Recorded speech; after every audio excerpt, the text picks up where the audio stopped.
নওগাঁয় প্রায় ৫৫০টির মতো চালকল চালু রয়েছে।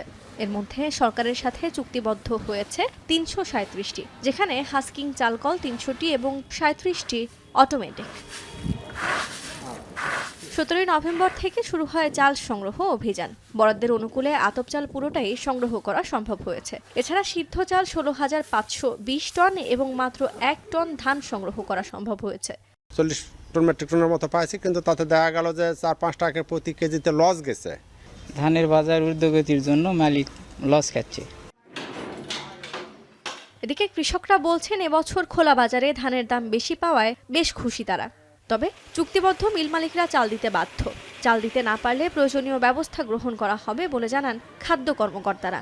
চাউল মোটামুটি যেটা আছে এরা বাদবাকি এই সময়ের মধ্যে দিয়ে দিবে।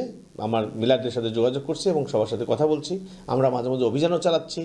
চাল দেওয়ার ক্ষেত্রে যদি ব্যর্থতার প্রশ্ন আছে, আমাদের যে বিধিবিধান আছে আইন মোতাবেক তাদের বিরুদ্ধে ব্যবস্থা নেওয়া হচ্ছে। আমরা নোটিশ করেছি। সারা দেশে ধান চাল সংগ্রহ চলবে আগামী ২৮ ফেব্রুয়ারি পর্যন্ত। চলতি ২০২৪-২৫ অর্থ বছরে আমন মৌসুমে ৩৩ টাকা কেজি দরে ধান, ৪৭ টাকা কেজি দরে সিদ্ধ চাল এবং ৪৬ টাকা দরে আতপ চাল সংগ্রহ করবে সরকার।